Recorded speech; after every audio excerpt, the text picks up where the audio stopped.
Goonj series. প্রথম গল্প আঁধার জঙ্গলে। প্রথম পর্ব শিকার। চাঁদহারা অমাবস্যার রাত, অমানিশা। ঘন অন্ধকারে চারটি কালো মানব মূর্তি জঙ্গলের মেঠো পথ ধরে অবলীলায় হেঁটে চলেছে। জঙ্গলটি তারা নিজেদের হাতের তালুর মতো চেনে। তাদের চারপাশে সারি সারি গাছের দল নিষ্প্রাণ কালো স্তম্ভের মতো দাঁড়িয়ে আছে। ঘণ্টাখানেক হাঁটার পর তারা একটি বিশাল উন্মুক্ত প্রান্তরে এসে পৌঁছল। প্রান্তরটি লম্বা ঘাসে ভর্তি, জলাভূমি। জল কাদার উপর দিয়ে তাদের পায়ে চলার ছপ ছপ শব্দ হচ্ছে। মৃদু আলোয় জলাভূমি মায়াবী রূপ ধরেছে। একটি নিশাচর পাখি লোকগুলির মাথার উপরে উড়ে যাচ্ছে ক্রমাগত। জমিটির মধ্যে দিয়ে বেশ কিছুক্ষণ চলার পর ব্রহ্মপুত্র নদীর বিস্তীর্ণ খাত চোখে পড়ে। লোকগুলি হঠাৎই দাঁড়িয়ে পড়ল। কালো বন্দুক উঁচিয়ে লক্ষ্য ঠিক করে গুলি করতে যাবে ওদেরই একজন হঠাৎ করে তার পাশ থেকে আরেকজন খপ করে বন্দুকের নলটা চেপে ধরে চাপা খসখসে স্বরে বলল, শালা, সাইলেন্সারটা কে লাগাবে রে? তোর বাপ? অপরজন সঙ্গে সঙ্গে প্রতিবাদ করে উঠল, বাপ তুলবে না কাকা, খবরদার বলছি। তৃতীয়জন পিঠের ন্যাপশ্যাক থেকে সাইলেন্সার পাইপ বার করে বন্দুকধারীর সামনে ধরে বলল, তোদের কাজিয়া থামা, কুইক। কয়েক মুহূর্ত পরে সাইলেন্সার সহ বন্দুকের নলটি আবার তড়িৎ বেগে উঠে এলো বাঁ দিকে কোনাকুনিভাবে। একটা বোবা আওয়াজ হলো তার থেকে, আর দূরে কোথাও একটা ভারী কোনো কিছু উল্টে পড়ার ধস শব্দ হলো। লোকগুলি ইশারায় নিজেদের মধ্যে কথা বলছে। খানিকক্ষণ অপেক্ষা করে তারা সেই দিকে এগোতে যাবে এমন সময় তীব্র ফ্ল্যাশলাইট জ্বলে উঠল। দুটি হুটখোলা জলপাই রঙের মহিন্দ্রা থর জিপ গাড়ি থেকে হেডলাইটের আলোয় স্থানটি হঠাৎই যেন পাল্টে গেল। ঘন আঁধার ভেদ করে আশেপাশের জলাভূমি ঝলসে উঠছে সেই আলোয়। হোল্ড! চাপা গম্ভীর গলা শোনা গেল। জিপ দুটি থেকে ঝপঝপ করে 5 জন সশস্ত্র ফরেস্ট গার্ড নামলেন। তীব্র আলোয় প্রায় অন্ধ হতে বসা 4 জনকে ঘিরে ধরল তারা। গম্ভীর গলায় আদেশ শোনা গেল আবার, মেক দ্যাম আনআর্মড বয়েজ। থর জিপের একটিতে চালকের পাশে বসা ব্যক্তিটি এবার নামলেন। ধীরে আর দৃপ্ত পদক্ষেপে এগিয়ে গেলেন সামনে। তার হাতে ধরা স্যাটেলাইট ফোনটি তুলে বললেন, স্যার, মিশন কমপ্লিট। আপনার নতুন আইডিয়াটা দারুণ কাজে দিয়েছে। ফোনের ওপাশ থেকে কেউ বলল, ওয়েল ডান মিস্টার বায়রা। অ্যারেস্ট করে ব্যাটাগুলোকে হেড অফিসে আনুন তো, চাঁদ মুখগুলো দেখি একটু। মৃদু হাসির শব্দ শোনা গেল। এত আলোর মধ্যেও একটা আশ্চর্য ঘটনা ঘটল। প্রায় নিঃশব্দে উড়ে চলা নিশাচর পাখিটি ধীরে ধীরে জিপ গাড়ির বনেটে এসে বসল। পাশের খালি জিপ গাড়িটিতে 4 জন চোরা শিকারীকে প্রায় টেনে হেঁচড়ে ধাক্কা মেরে তোলা হলো। মোটা নারকেলের দড়ি কোমরে বাঁধা, গলা অবধি কালো কাপড়ে মুখগুলো পর্যন্ত ঢাকা। মিস্টার বাহেরা নিজের গাড়ির বনেটের সামনে এসে অত্যন্ত যত্নে সেই পাখিটিকে হাতে তুলে নিলেন। Thank you baby bird. এবার ঘুরে দাঁড়িয়ে নিজের অধস্তন কর্মচারীদের উদ্দেশ্যে বললেন, প্যাক আপ বয়েজ। দ্বিতীয় পর্ব কাজিরঙ্গা। কাজিরঙ্গা ন্যাশনাল পার্কের 5টি রেঞ্জ আছে। অ্যান্টি পোচিংয়ের হেড অফিস বোকাখাটে অবস্থিত। ভোরের আলো ফুটেছে। অসংখ্য পাখিদের মিলিত কলতান, বেশ কিছু মৌমাছিদের অতি ব্যস্তভাবে উড়তে দেখা যাচ্ছে আশেপাশে সবুজ শ্যামল বনানীর মধ্যে। 2টি জিপ গাড়ি হেড অফিসে পৌঁছল। প্রশস্ত খোলা চাতালে কয়েকজন ফরেস্ট গার্ড দাঁড়িয়ে আছে। আরও দুজন আর্মড গার্ড 4 জন পোচারকে হিঁচড়ে টেনে নামালো জিপ গাড়ি থেকে। 3 জনই অসমিয়া আর অন্যজন বাঙালি। অত্যন্ত সাধারণ শীর্ণ চেহারা, আহামরি ভয় জাগানোর মতো কিছুই নয়। খুব সহজেই এদেরকে ভিড়ে মিশে থাকা সাধারণ 20-22 কিংবা 24-25 বছরের যুবকদের শ্রেণীতে রাখা যায়। বছর 30-এর উজ্জ্বল ঝকঝকে স্মার্ট অ্যাসিস্ট্যান্ট কনজারভেটিভ অফিসার ঋতু পবন বেহরা লাফিয়ে নামলেন সামনের জিপ থেকে। সোজা এগিয়ে এলেন ডিভিশনাল ফরেস্ট অফিসার মধ্যবয়সী SN গগৈয়ের দিকে। গগৈ চওড়া হাসি হেসে হাত মেলালেন। ঋতু বললেন, স্যার, এ কমপ্লিট সাকসেসফুল মিশন। গন্ডারটাকে ওরা কিছু করতে পারেনি, শুধু অজ্ঞান হয়েছে। আমাদের মেডিকেল টিম ওকে খুব দ্রুত সুস্থ করে তুলবে, আপনি চিন্তা করবেন না। ডক্টর আলী লিড করছেন। গগৈ সন্তুষ্ট হয়ে বললেন, গুড গুড, ভেরি গুড। ঋতু, আপনার কথা মতো 2 জন গার্ডকে ওখানে রেখে এসেছি। অফিসার বেহরার হাতে তখনও পাখিটি ধরা আছে। সেটির দিকে তাকিয়ে গগৈ বললেন, বেবি বার্ড কেমন সার্ভিস দিল বেহরা? স্যার, দুর্দান্ত। ওরা তো পাখি ভেবেছিল, মূর্খের দল। পুরোটা রাস্তা ওদের ফলো করতে আমাদের কোনোই অসুবিধা হয়নি। এর নাইট ভিশন ক্যামেরাটা সত্যিই খুব ভালো। গগৈ হাসলেন। DRDOতে ফিডব্যাক পাঠাতে হবে। ওই মডেলের ড্রোন আমাদের রেঞ্জে আরও কয়েকটা আনানো উচিত, কি বলো বেহরা? হ্যাঁ স্যার, যা বিশাল এলাকা। একটু থেমে পুনরায় বললেন, এদের তো গতি করতে হয় স্যার। গার্ডরা 4 জনকে হাঁটু মুড়ে মাটিতে বসিয়েছে, 2 হাত মাথার উপর তোলা। গগৈ আবার আসলেন। 1 পা 2 পা করে এগিয়ে এলেন। একে একে প্রত্যেকের সামনে ঝুঁকে পড়ে মুখের কাপড় টেনে টেনে সরিয়ে দেখলেন। কই দেখি দেখি, বাবা! ঘুরে দাঁড়িয়ে গার্ডদের নির্দেশ দিলেন, ব্যাটাগুলোকে সেলে চালান করো তো। গার্ডরা ওদের নিয়ে গেল। বেহরা দিকে ফিরে বললেন, ডাইরেক্টর ম্যাডাম তো চলেই এসেছেন 8:30টার মধ্যে। তুমি চটপট কোয়ার্টারে গিয়ে ফ্রেশ হয়ে চলে এসো তো, একসাথে জম্পেস ব্রেকফাস্ট করব, কি বলো? ওকে স্যার, আমি 10 মিনিটের মধ্যেই রিপোর্ট করছি। গগৈ বললেন, গুড অ্যান্ড কংগ্র্যাচুলেশন বয় এগেন। ঋতুর ঠোঁটে লাজুক হাসি ফুটল। Thank you sir. ভোরের মিঠে আলোতে ব্রহ্মপুত্রের নীলচে ঘোলাটে জল চিকচিক করছে। সুবিশাল ঘাস জমির উপর হালকা কুয়াশার চাদর জড়ানো। ইতিউতি 2-1টি একশৃঙ্গ গন্ডার কচি সবাই ঘাস মুখে পড়ে ব্রেকফাস্ট সারছে। মধ্য 40-এর অসমিয়া ভদ্রলোক ডক্টর শামসুল আলী হাঁটু গেড়ে বসে ঘুমপাড়ানি গুলি খাওয়া গন্ডারটির হার্টবিট পরীক্ষা করছেন। তার সঙ্গী 2 জন মেডিকেল স্টাফ ও আরও 3 জন বনকর্মী কাল রাত থেকেই নাগারে টহল দিচ্ছে। তাদের ব্রেকফাস্ট, কফি আর রুটি সবজি অফিস থেকে আনানো হয়েছিল ঠিকই।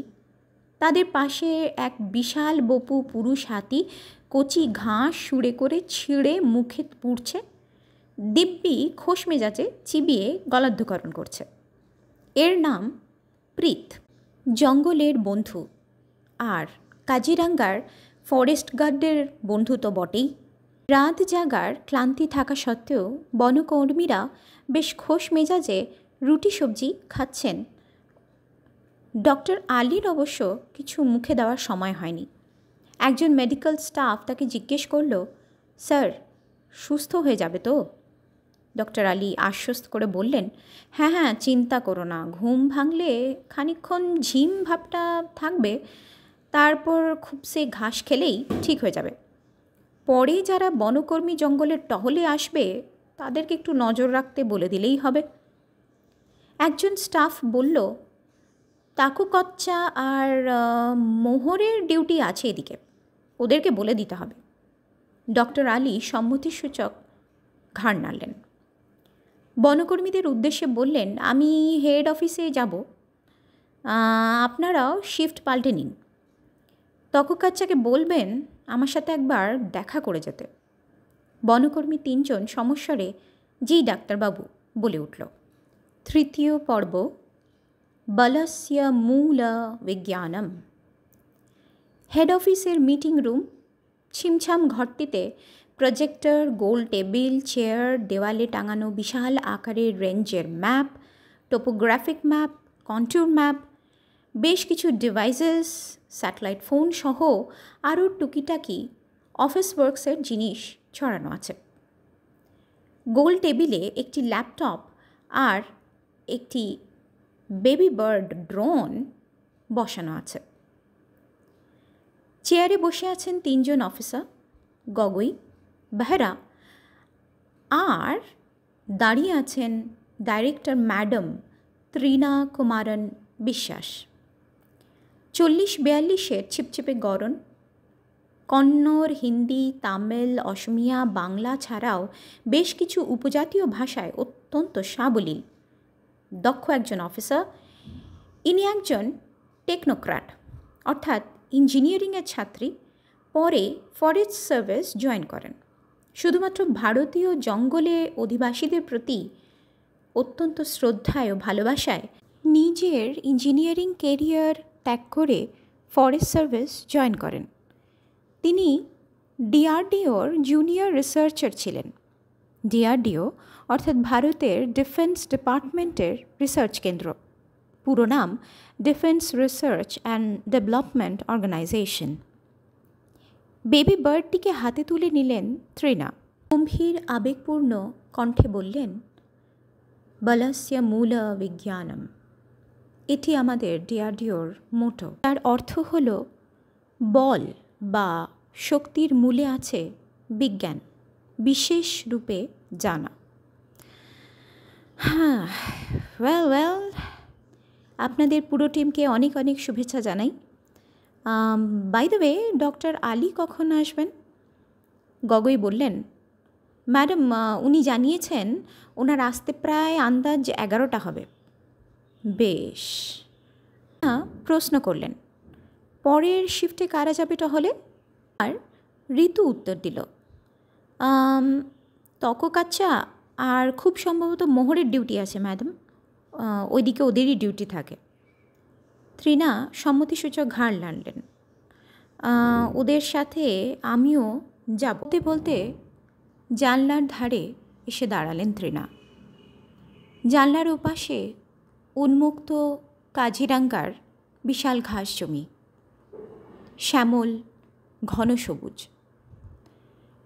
সামনে লনের ঘাস বাগান পেরিয়ে সেই বিস্তীর্ণ কাজিরাঙ্গার সবুজ বনানীর উপর সূর্যের আলো পড়েছে। তৃণা ভারী স্বরে বলে উঠলেন, মাঝে মাঝে মনে হয় এর বোধহয় কোনো আর শেষ নেই। বাকি 2জন অফিসার নিশ্চুপে বসে আছেন।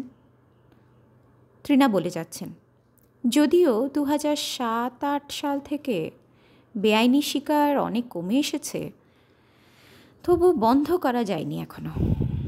শিকারীরা গন্ডারদের ঘুম পাড়ানি গুলিতে অজ্ঞান করে দিয়ে শিংটা চামড়া সহ কেটে নেয়। রক্ত বন্ধ করার কোনো চেষ্টাই করে না। বেচারা অবলা জীবটাকে ওভাবেই ফেলে চলে যায় ওরা। ওষুধের রেশ কাটলে যখন গন্ডারটির হুঁশ ফেরে, তখন অব্যক্ত যন্ত্রণায় ছটফট করতে করতে 8-9 ঘন্টা পর্যন্ত সেটি বেঁচে থাকে, তারপর মারা যায়। একটু থেমে দম নিলেন তিনি। আপনাদেরকে এই জানা জিনিসগুলো বলছি, আসলে আমি নিজেই সেই ভয়ঙ্কর দৃশ্যের সাক্ষী হয়েছিলাম, আর সেটাই আমার জীবনের মোড় ঘুরিয়ে দিল।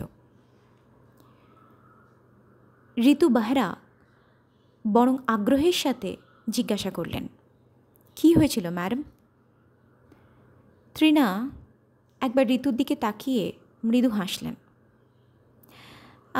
তখন আমি ইয়াং, ডেডিকেটেড ডিআরডিওর একটা প্রজেক্ট নিয়ে কাজিরাঙ্গাতে এসেছিলাম, জঙ্গলে সেন্সর বসানোর কাজ। ভোরে জরিপ করছি, জলাভূমির ধারে একটু নিচু ঢালের কাছ দিয়ে যাচ্ছি আমরা। হঠাৎ প্রচণ্ড গোঙানির একটা শব্দ কানে এলো। সেদিকে তাকিয়ে দেখলাম, উফ, এখনও আমার একটি মস্ত বড় গন্ডার। জীবনের সামনাসামনি এই প্রথম গন্ডার দেখা, জানেন। শিঙের স্থানে একটা দগদগে রক্তাক্ত ক্ষত, প্রচুর রক্তপাত হচ্ছে। 2-3 জনে ঘিরে রক্তপাত বন্ধের ব্যর্থই চেষ্টা করছে। পশুটির সেই আর্তনাদ আমি এখনও স্পষ্ট শুনতে পাই। আমরা সবাই হাতির পিঠ থেকে নামলাম। হাতিগুলি আস্তে আস্তে এগিয়ে গিয়ে গন্ডারটির দিকে তাদের সুর দিয়ে, জানেন, গন্ডারটির পিঠে হাড় বোলানোর মতো করে বোলাতে লাগলো, যেন তারাও ওই অব্যক্ত যন্ত্রণার অনুভূতিটা করতে পারছে। অনেকক্ষণ সেই অবর্ণনীয় ঘটনার সাক্ষী হয়ে দাঁড়িয়ে রইলাম আমরা। তৃণা, গগৈ ও বাহেরা দীর্ঘশ্বাস ফেলল। হ্যাঁ, আজও সেই দুর্বিষহ স্মৃতি বহন করছি, জানেন। এমন সময় দরজায় টোকা পড়ল। গগৈ উত্তর দিলেন, আসুন। ডক্টর আলী ঘরে ঢুকলেন। গগৈকে পরিচয় করিয়ে দিতে তৃণা উদ্বিগ্ন স্বরে প্রশ্ন করলেন, ডক্টর কেমন দেখলেন, কেমন আছে? আলী চেয়ার টেনে বসে বললেন, ঘুমোচ্ছে, এমনিতে ঠিকই আছে। তার কাছে মেডিকেল রিপোর্ট সহ সব কিছুই ছিল যা তিনি সাবমিট তৃণার কাছে। এবার তৃণার গলার স্বর পাল্টে গেল, চোখ আরও তীক্ষ্ণ হয়ে উঠল। ঋতুর দিকে ফিরে বললেন, ছেলে 4টিকে দেখা দরকার। ঋতু সঙ্গে সঙ্গে বলে উঠলেন, অবশ্যই অবশ্যই, আমার সেলেই আছে ম্যাডাম। গগৈয়ের দিকে ফিরে তৃণা ডাক্তারবাবুর ব্রেকফাস্ট হয়েছে কি না একবার জিজ্ঞাসা করে নিয়েই বাহেরাকে নিয়ে সেলটা ঘুরে আসি বলে বেরিয়ে এলেন। 4র্থ পর্ব, গুঞ্জ।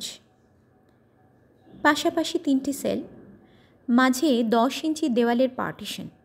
যথেষ্ট পরিষ্কার, ভালো মেনটেন করা হয়, বোঝাই যায়। প্রথম সেলটি অপেক্ষাকৃত বড়, সেখানে 2 জন যুবক। বাকি 2টিতে 2 জনকে আলাদা করে রাখা হয়েছে। তৃণা একে একে প্রত্যেকের সাথে কথা বলছেন। শেষের সেলটিতে এসে দেখলেন ফরেস্ট ডিপার্টমেন্টের একজন ডক্টর বন্দির মাথায় ড্রেসিং করে দিচ্ছেন। তৃণা জিজ্ঞাসু দৃষ্টিতে ঋতু বাহেরার দিকে তাকালেন। আনার সময় ধস্তাধস্তিতে চোট পায় ম্যাডাম। ছেলেটার বয়স বেশি না, 19 বছর হবে। গার্ডদের একজনের থেকে বন্দুক ছিনিয়ে নিতে যাচ্ছিল, অন্যজন তাকে আটকায়। ডক্টর বেরিয়ে যেতেই তৃণা ভালোভাবে ছেলেটিকে পরীক্ষা করলেন। রোগা, ঘন কালো অবিন্যস্ত চুল, মাথা নিচু করে সেলের কোণায় বসে আছে। তারা ঢুকতেই মাথা উঁচু করে সোজা হয়ে বসল। চোখ দুটি বেশ উজ্জ্বল কালো, তবে চোখের তলায় কালি পড়েছে। ছেলেটি তার ডান হাতের কবজি অন্য হাত দিয়ে বেশ জোরে চেপে ধরে আছে। বেশ জেদি, তেজিয়াল ভাব, সঙ্গে একটা শান্ত ধীর পর্যবেক্ষণ করছি গোছের দেহভঙ্গি। তৃণা একটি টুলে বসলেন, যেটিতে একটু আগে তাকে দেখতে আসা ডক্টর বসেছিল। সরাসরি মৃদু গলায় প্রশ্ন করলেন, তোমার নাম কি? ছেলেটির দৃষ্টিতে কোনো জড়তা বা সংকোচ নেই, ধূর্ততাও নেই। বেশ কয়েক সেকেন্ড পরে আস্তে আস্তে সে বলল, গুঞ্জন। তৃণার স্বরে একটু মোলায়েম ভাব এলো। কতদিন হলো এই দলের সাথে আছো? আরও কয়েক মুহূর্তের নিস্তব্ধতা। তৃণা এক দৃষ্টিতে চেয়ে আছেন। কয়েক মাস হবে। ঠিক কত মাস? ছেলেটি কয়েক সেকেন্ড ভাবল। 8 মাসের কিছু কম দিন বোধহয়। বহেরা টুলটির পিছনে সতর্ক হয়ে দাঁড়িয়ে আছে। ছেলেটি কোনো বেগতিক কিছু করলেই অ্যাকশন নেবে সে। কোন দলে ঢুকলে? ছেলেটি এবার ঘাড় বেঁকিয়ে জেদি বাচ্চার মতো চুপ করে গেল। ঋতুর দিকে তাকিয়ে ইশারায় বাইরে যেতে বললেন তৃণা। ঋতু কিছুতেই যেতে চাচ্ছে না। কি জানি কি হয়, বলা তো যায় না, অল্প বয়সী ছেলে, মাথা গরম। তবে তৃণার চোখের মধ্যে একটা আদেশপূর্ণ ভাব আছে, তাই বাধ্য হয়েই ঋতুকে বাইরে যেতে হলো। কেন দলে ঢুকেছিলে বলতে পারবে আমাকে? গুঞ্জন আরও কিছুক্ষণ ঘাড় গোঁজ করে নিশ্চুপে বসে রইল। স্নায়ুযুদ্ধের আর ধৈর্য পরীক্ষায় তৃণাকে হারানো খুব কঠিন কাজ। তিনিও চুপ করে চেয়ে আছেন। ঘরে এক কোণে খাবারের থালায় রাতের রুটি তরকারি তেমনি পড়ে আছে। এই ছেলে যে সারা রাত কিছু খায়নি বোঝাই যায়। তৃণা থালাটির দিকে তাকিয়ে প্রশ্ন করলেন, তুমি খাওনি কেন? ছেলেটি এবার মুখ তুলে চাইল, চোখের দৃষ্টিতে গভীর বিষণ্ণতা। খিদে নেই গো ম্যাডাম। নেই বললেই হবে, খেতে তো হবে, না খেলে দুর্বল হয়ে যাবে যে। পরে খাবক্ষণ। আবার অনেকক্ষণের নিস্তব্ধতা। তোমার বয়স কত? 18। কেন এদের দলে যোগ দিলে? বেশ কিছুক্ষণ চুপ থেকে ছেলেটি ধীরে ধীরে মাথা তুলল। আমার আমার দিদিকে বাঁচাবো বলে। পঞ্চম পর্ব, শিকারের আড়ালে। মিটিং রুম থেকে বাঁয়ে গেলে সিঁড়ি দিয়ে দোতলায় ক্যাফেটেরিয়া, অফিসারদের ডাইনিং রুম। সেখানে বসেই ডক্টর আলী, গগৈ আর বেহেরা মিলে ব্রেকফাস্ট সেরে আলাপ আলোচনা করছেন। তাদের সামনে টেবিলে 3টি মাটির ভাঁড়ে দুধ চা আর 3টি প্লেটে আলুর পরোটা রাখা আছে। ডক্টর আলী বলছেন, আরে এরা তো সব চুনো পুটি। হয় ধরুন এই হাঁড়িতে ভাত নেই, নয় দেনার দায়ে সব বাধা, কিংবা অসৎ সঙ্গে মিশে হঠাৎ খুব বড়লোক হওয়ার জন্য ট্রেনিং ক্যাম্পে নাম লেখায়। বিস্তর টাকা কড়ি ছড়াছড়ি, দেদার নেশা, চাই তো মেয়েও পেয়ে যাচ্ছে। হ্যাঁ, সুতরাং নরক গুলজার। আড়ালে আসলে বিরাট ভয়ঙ্কর জাল ছড়ানো আছে। গগৈ সম্মতিসূচক ঘাড় নেড়ে বললেন, হ্যাঁ তা তো বটেই, মন্ত্রী শান্ত্রী বাদই দিলাম, ময় কি আপনার ওই যে স্বর্গীয়া ইংল্যান্ডেশ্বরী, তার যে জামার কলার, লেস, তো ওই তো সব পশুর চামড়া দিয়েই তৈরি, তাদের ফাড়ের তৈরি। ডিজাইনারের হাত ঘুরে জাদুতে এক্কেবারে নজরকাড়া রূপ নিচ্ছে সব। ডক্টর আলী বললেন, শুধু ইংল্যান্ডেশ্বরীর ফার ডিজাইনারের কাপড় কেন? গন্ডারের শিং গুঁড়ো করে দুধের সাথে মিশিয়ে খেলে নাকি সুস্বাস্থ্য, মানে বাদই দিলাম, আপনারা জানেন, সেই সুস্বাস্থ্যের অধিকারী হওয়া যায়। এমন গুজবে বিশ্বাস করে পাগলের দল। যাদের টাকার গাছপাথর নেই, তারা বেবাক টাকা জলের মতো খরচ করে শিং কেনার জন্য। গগৈ ব্যাপারটা একটু গম্ভীরভাবে ভাবছেন। আচ্ছা, বিষয়টা কি শুধুই পশু শিকার? ব্যাপারটা কি শুধুই এই? সে তো ইংল্যান্ডের বিখ্যাত প্রাক্তন রানী 2019-এ ঘোষণা করেছিলেন যে তিনি কোনো পশুর ফাড়ের বস্তু তার অঙ্গে, মানে শ্রীঅঙ্গে জড়াবেন না। দয়ার শরীর কি না? তা সে কথা শুধু নয়, জালের একটা অংশ হলো, কিন্তু বাকি কি? ডক্টর শামসুল আলী একটু অবাক হয়ে জিজ্ঞাসা করলেন, কীরকম স্যার? গগৈ বলছেন, 2007 সালে দি গার্ডিয়ান পত্রিকায় একটি আর্টিকেল বেরিয়েছিল।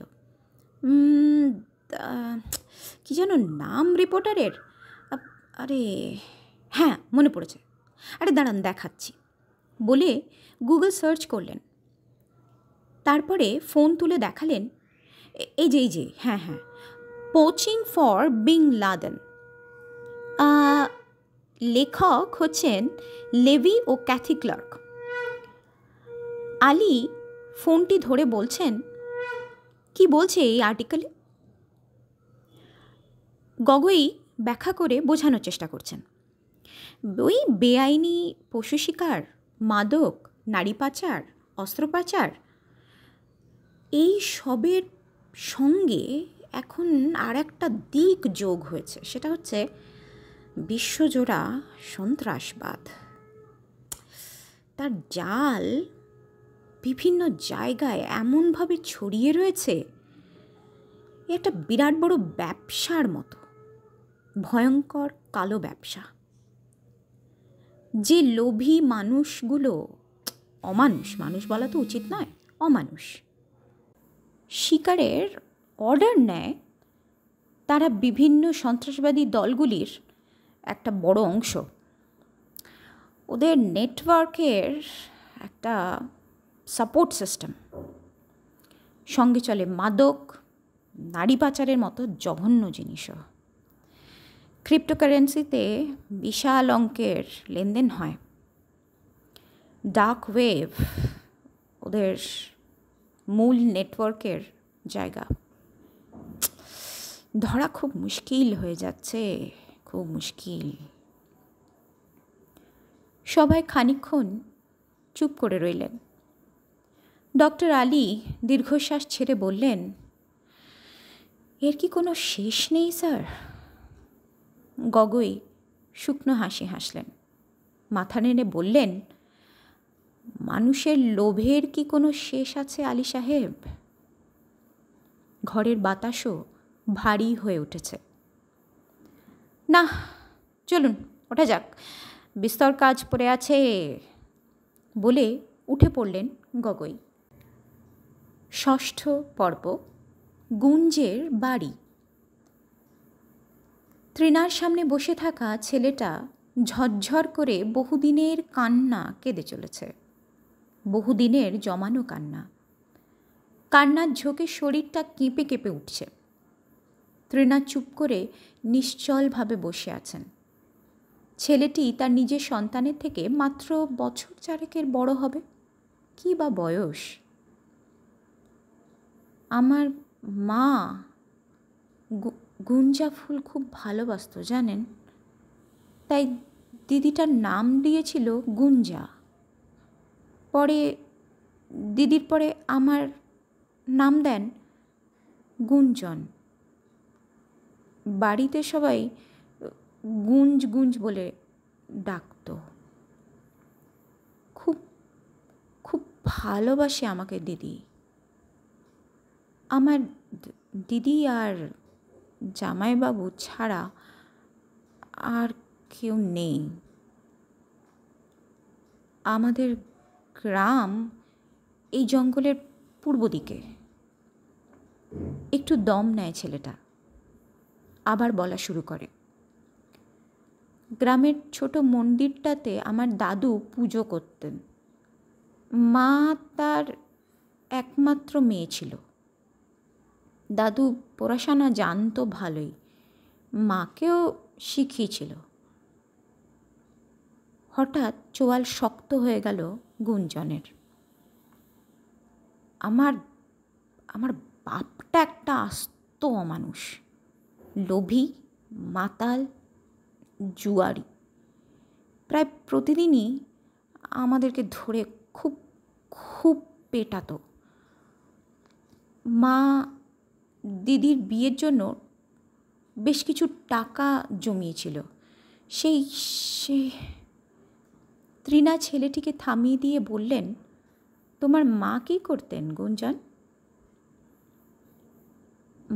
মা মা পাশের গ্রামের প্রাইমারি স্কুলটাতে মিড ডে মিলের রান্নার কাজ করত, হেড রাঁধুনি ছিল।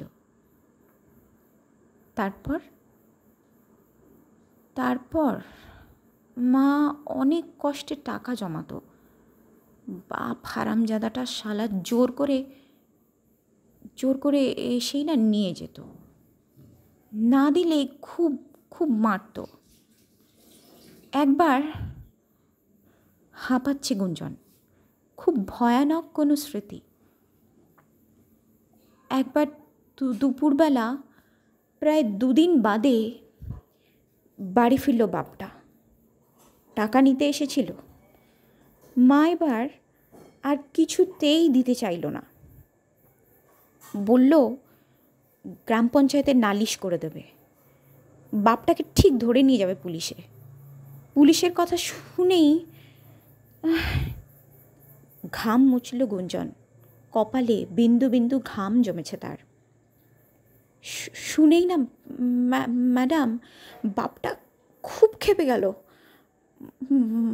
মায়ের গলা টিপে ধরল। শালাটার গায়ে কি জোর! আমি আর দিদি দুদিক থেকে টেনে ধরে ছাড়াতে পারলাম না, জানেন। মা মা তখন নেতিয়ে পড়ছিল। আমি পাগলের মতো ঘরের চারিদিকে কিছু খুঁজতে শুরু করলাম। হঠাৎ চোখে পড়ল শিলনোড়াটা। ছুটে গিয়ে একবারে বাপটার মাথাটা। তৃণা নিজের অবচেতনে চোখ বুজে ফেললেন। বড় বড় শ্বাস ফেলছে গুঞ্জন, গলায় তীব্র আক্রোশ, রাগ, ঘৃণা, অসহায়তা, কি নিদারুণ নিদারুণ আবেগ। তৃণা তারপর বলতে বাধ্য হলো, গুঞ্জন তারপর কি হয়েছিল? দিদিকে বিয়ে করবে পলাশদা, আমাদের গ্রামেই থাকে, সরকারি অফিসে চাকরি পেয়েছিল, বিয়ে সব ঠিকঠাক। সেই পলাশদাকেই ডাকলো দিদি। হ্যাঁ, গ্রামে এমনিতেই আমাদের লোক বেশি নেই, সবাই সুযোগ পেলেই শহরের কাছে চলে যায়। আমাদের বাড়ির দিকে বেশ নিঝুম। আমি আর পলাশদা মিলে শ্মশানে নিয়ে গেলাম ঠেলা গাড়ি করে। বাপটার লাশটা। দিদি ছুটল মাকে নিয়ে স্বাস্থ্যকেন্দ্রে। পাক্কা 2 মাস লেগেছিল ঠিক হতে, কিন্তু তাও বেশি দিন বাঁচল না। ডাক্তাররা জিজ্ঞেস করেছিল মাকে, কে করেছে এমন অবস্থা? মাটা চুপ করে গেল, চুপ করে থাকতো, ভয় পেত, পাচ্ছে আমাকে সবাই। তৃণা এখনো বুঝতে পারছে না গুঞ্জ তাদের দলে ঢুকলো কিভাবে। গুঞ্জন আবার বলা শুরু করলো, বছর ঘুরতেই পলাশদা দিদিকে বিয়ে করে ওর চাকরির জায়গায় ব্লকে, সেখানে ওদের ছোট একটা কোয়ার্টার পেল, সেখানে থাকা শুরু করলো। ওদের ওখান থেকে আমি তখন হাই স্কুলে পড়ছি। কিন্তু ওই ঘটনার পর আমি সহজে কারোর সাথে কখনো কথা বলতাম না, মিশতে ভয় লাগতো, কেমন জানি ভয় ভয় করতো। স্কুলের কাছেই বাজার, সেটা পেরিয়ে গেলে ছোট একটা চালের কল, হ্যাঁ চালের কল, তার সামনে একটা আড়ত ছিল, হ্যাঁ আড়ত। সেটা পেরোলে বস্তি, বাংলাদেশ থেকে লুকিয়ে যারা আসে তাদের বস্তি। আড়তের মালিক সফিকের বাবা, ওদের অনেক বড় ব্যবসা আছে। সফিকের সাথে আমার স্কুলে আলাপ হলো, বন্ধুত্ব হয়ে গেল। ওই কথা বলতো, আস্তে আস্তে দু একটা করে কথা বলতো আমার সাথে। আমার ভালো ভালো বন্ধু হয়ে গেল ও। মাঝে মাঝে ওদের বাড়িতে ডাকতো, একসাথে খেতাম। কাকিমুনি খুব ভালো, জানেন, কাকিমুনি খুব ভালো, একদম না আমার মা মাটার মতো। গুঞ্জ গলা নামালো। তখন বুঝতে পারিনি আজ আজ দেরি হয়ে গেছে। বাপের কথাটা ওরা জানলো কি করে আমিও জানি না, কিন্তু ভয় দেখাতে শুরু করলো। বললো পুলিশকে জানাবে, পলাশ তার চাকরি থাকবে না। দিদিটা ভয়ে গুঞ্জনের চোখ দুটো কান্নায় ভিজে গেল। আরও বলেছিল খুব বাজে, যে ওরা দিদিকে। আমি আমি রাজি হয়ে গেলাম। মাটির তলায় না ওদের একটা গুদাম ঘর আছে, গুদাম ঘর। ওই ঘরেই ট্রেনিং হয়, গুলি চালানো, বন্দুক কীভাবে ধরতে হবে, সব সব সব। আর ওদিন আমাদের 4 জনকে অপারেশনে পাঠানো হয়েছিল। আমার ওটাই প্রথমবার। 7ম পর্ব, গুমঘর। 4 দিন পর কেন্দ্র থেকে বিশেষ টাস্কফোর্স অ্যান্টি টেররিস্ট ইউনিটের 15 জন জওয়ান রাত্রিবেলা গোপনে কাজিরাঙ্গার পাশে হেড অফিসে পৌঁছল। ভোররাত ডিএফও গগৈ, ঋতু বেহরা ও তৃণা ম্যাডাম সহ টাস্ক ফোর্সের সকলে জরুরি মিটিং করলেন। গুঞ্জনের কথা মতো ক্রস চেকিং করা হলো। বিভিন্ন সোর্স থেকে বিভিন্ন মিডিয়ামে খবর নেওয়া হলো। তার প্রতিটি কথা বারংবার যাচাই করা হয়। স্পাই নেটওয়ার্কের মাধ্যমে খবর আসে। সত্যি সাফিকদের পরিবারের ব্যবসা শুধু অস্বচ্ছ বা কালোবাজারি তা নয়, বরং আরও ভয়ঙ্কর কিছু। বস্তি থেকে কিছু দূরে ইয়াং ছেলে মেয়েদের রিক্রুট করা হয়, ট্রেনিং দেওয়ার কাজ চলছে। রীতিমতো ক্যাম্প বানিয়েছে। ডার্ক নেটওয়ার্কের মাধ্যমে প্রচুর যোগাযোগ, বিস্তর টাকার লেনদেন চলে। বেশ কিছু মার্কিন ও ইউরোপীয় এনজিওগুলির জটিল শাখা প্রশাখা পাকিস্তান, চীন, বিভিন্ন আরব দেশীয়, আরও বিভিন্ন ইউরোপীয় দেশীয়র অদ্ভুত অদ্ভুত বেনামি ব্যাংক অ্যাকাউন্ট থেকে দুবাই হয়ে এজেন্টের হাত ধরে ক্রিপ্টো এজেন্টের সাহায্যে সাফিকদের কাছে টাকা পৌঁছয়। অপারেশন প্ল্যানিং প্রায় শেষ পর্বে। এমন সময় খবর এলো একজন কয়েদি সায়ানাইড খেয়েছে, সঙ্গে সঙ্গে মৃত্যু। সেলে পাহারা আরও জোরদার করা হলো। তার পরদিন রাত 2টো টাস্কফোর্সের জওয়ানরা ব্ল্যাক ক্যাট সম্পূর্ণ রণসজ্জায় সেজে র্যাডার ভ্যানে করে এসে পৌঁছল সাফিকদের বাড়ির পিছনে আগাছা ভরা পতিত জমিতে। ভাঙা টিন, লোহা, প্রচুর জাঙ্ক পড়ে আছে এদিক সেদিকে। তার মধ্য দিয়ে নিঃশব্দে এগিয়ে যাচ্ছে ভারতীয় জওয়ানরা। র্যাডার ভ্যান থেকে হ্যাক করে বাড়ির আশেপাশের সিকিউরিটি ব্রেচ করা হয়েছে, আর সেখান থেকে ডেটা পাচ্ছে হ্যাকাররা। নিশ্চুপে পাঁচিল টপকে ঢুকল জওয়ান।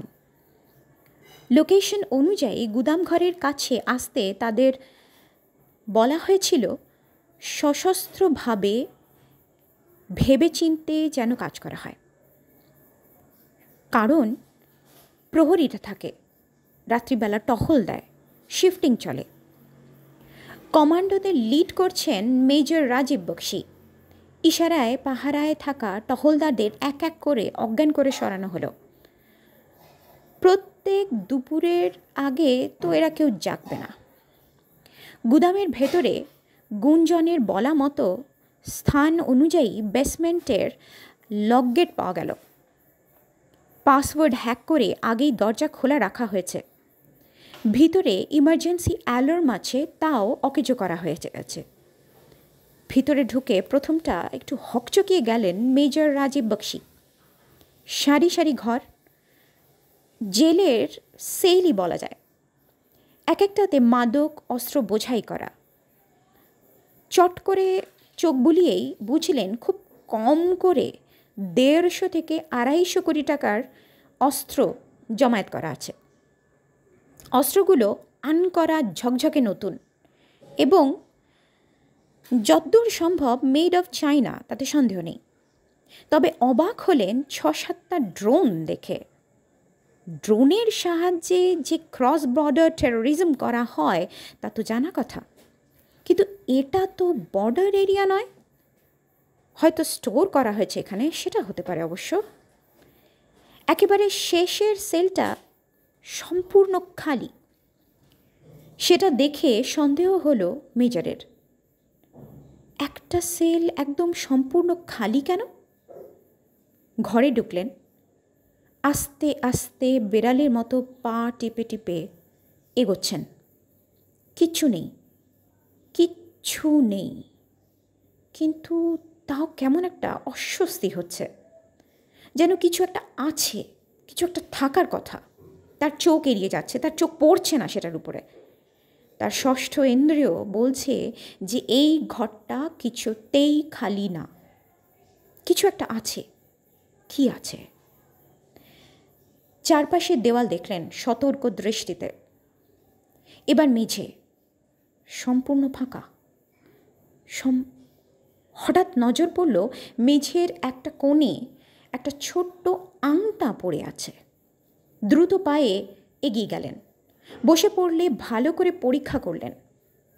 এটা একটা দরজার আংটা। হ্যাঁ, তাই তো। আংটাটা সাবধানে ধরে ধীরে ধীরে মেঝের সঙ্গে একেবারে মিশে থাকা সিমেন্টের ডালাটা তুললেন। তুলতেই দেখলেন নিচে পাকানো সিঁড়ি নেমে গেছে, প্রায় 10-12 ধাপ নিচে। মেজর তার পিছনে থাকা জওয়ানকে ইশারায় কভার করতে বললেন। নিজে নিচে নামলেন। 1 ধাপ, 2 ধাপ, নিচে নামছেন। সম্পূর্ণ নিচে গেলে একটা খোলা, না খোলা তো নয়। সামনের দিকে তাকাতেই পাথরের মতো স্থির হয়ে গেলেন মেজর রাজীব বক্সি। বুকটা কেঁপে উঠল। একটা চতুষ্কোণ আন্দাজ 14 ফুট বাই 14 ফুট মাপের ঘর। ছাদে একটা ছোট আলো জ্বলছে, হলুদ পুরনো বাল্ব। তারই আলোয় দেখলেন 7টি মেয়ে, কিশোরী, যুবতী, ভয়ার্থ পাগলাটে দৃষ্টিতে তারই দিকে চেয়ে আছে। প্রত্যেক মুখে হাত পা বাঁধা, পরনে ছেঁড়া ময়লা শতছিন্ন কাপড়, স্থানে স্থানে শুকনো রক্তের দাগ। হে ঈশ্বর! অন্তিম পর্ব। আলো। ডিএফও গগৈ, ঋতু বেহরা 3 জনের তৎপরতায় বেসমেন্টের সব মাল বাজেয়াপ্ত করা হয়েছে। শফিকের বাবা ও তার লোকজন এখন পুলিশ কাস্টাডিতে রয়েছে। তবে শফিককে ধরা যায়নি। সে তাদের ছোট্ট গঞ্জের বাড়িতে ছিল না। তার খোঁজ করছে পুলিশ। বিশেষ মেডিকেল টিমের চিকিৎসাধীনে আছে 7 জন মেয়ে। শরীর মনের ক্ষত অনেক, সারতে সময় নেবে। তৃণা বসে আছেন হেড অফিসের লাগোয়া সেলে। গুঞ্জনের সামনে বসে আছেন তিনি। তুমি কি করবে গুঞ্জন? কয়েক সেকেন্ডের নীরবতা। মাথা তুলল ছেলেটি। চোখে জড়তা নেই, দীনতা নেই, অসহায়তা নেই। ভয়কে জয় করব ম্যাডাম। তৃণা মৃদু হাসলেন।